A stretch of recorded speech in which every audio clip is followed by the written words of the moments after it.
Hello and good evening. First tonight, the big idea that just won't go away. Even though David Cameron has tried to play down the idea of building a new airport in the Thames estuary, one of the world's leading architects today put forward his vision. Lord Foster's idea is to relieve the pressure on Heathrow by creating a 4-runway airport on the Isle of Grain in Kent. It's not the only proposal for the area. There's also the so-called Boris Island, backed by the Mayor. So what are the chances of either of them actually being built? Our transport correspondent, Tom Edwards, has been finding out. A huge idea from an architectural grandee. The Thames Hub is an airport, a hydroelectric barrier and a rail and shipping terminal. Lord Foster's altruistic vision is meant to keep the capital competitive, also solving a lack of aviation capacity in the future. I think that these issues have to be confronted.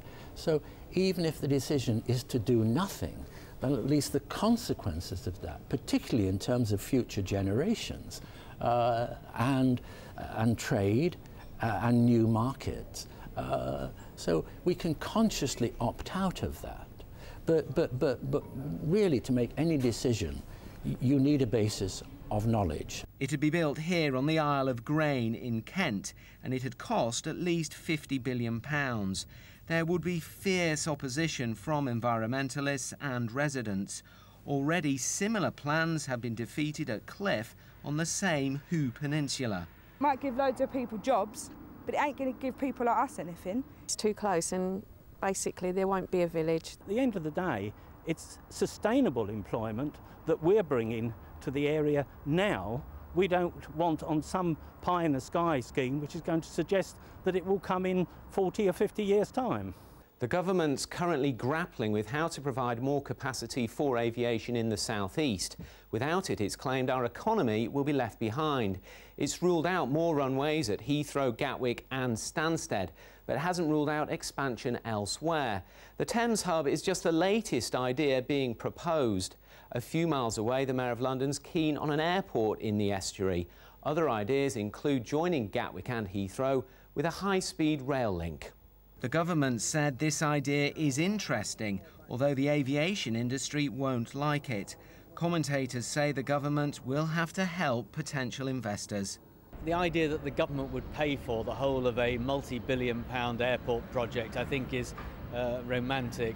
So the question then will be, how far could the government clear planning obstacles and make it easy for a planner, a master planner and an airport builder, and indeed the funders, to build their airport and get their money back? And that requires the government to take firm action. Pie in the sky? No, absolutely not. No. This could... Down to earth, down to earth. Yes. So this is a realistic proposal? It's a realistic proposal, believe me. This idea and others, including the Mayor's for an estuary airport, have been submitted to the government's aviation consultation. It'll make a decision on that next year.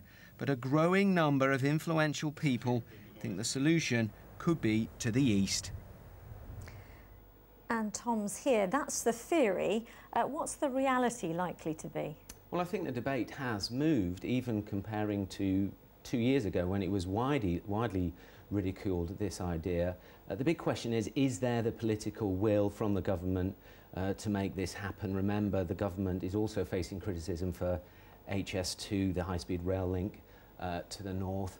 I think what it's going to do, it's bound to increase the pressure on the government to tackle this particular problem, the problem of aviation capacity in the southeast. OK, Tom, thank you. Our transport correspondent, Tom Edwards. Stay with us. Coming up later in the programme. We use